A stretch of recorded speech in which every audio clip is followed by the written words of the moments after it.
Divider మీద కూర్చున్నాండి. ఈ divider మీద కూర్చున్నాడు.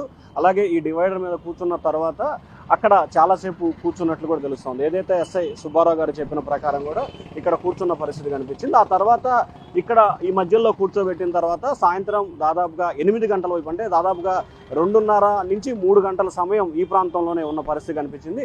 ఆ తర్వాత టీ స్టాల్కి సంబంధించిన వ్యక్తిని పిలిచి ఎస్ఐ గారు అసలు ఏంటి, అతను లైట్ పగిలింది ఏమన్నా కట్టవాయా అని చెప్పి ఎస్ఐ గారు చెప్పారు. ఆ చెప్పిన తర్వాత వెంటనే అతనికి సంబంధించి కూడా తాడు తీసుకొచ్చి కట్టినట్టున్నాడు. ప్రస్తుతం అసలు ఆ టీ స్టాల్కి సంబంధించి అమరావతి టీ టిఫిన్ ఉంది. ఏంటి అసలు ఆ రోజు సాయంత్రం ఏం జరిగింది? సార్ మేబీ 7:30 to 8 o'clock అవుతుంది. అంత టైం నాకు ఐడియా లేదు. సో ఇక్కడ నుంచి ఎస్ఐ గారు అతన్ని పట్టుకొని తీసుకొచ్చున్నాడు. ఈ లోపు స్టార్ట్ చేసుకున్నాడు. 5 సార్లు స్టార్ట్ చేసిన అవ్వలేదు. ఒక 35 minutes ఇక్కడే ఉన్నాడు. డోమ్ ఉంది, బుల్లెట్ది, రౌండ్ది, అది మొత్తం పగిలింది, ఫుల్ గా పగిలింది. ఇక్కడ బండి ఎక్కడే ఉంది.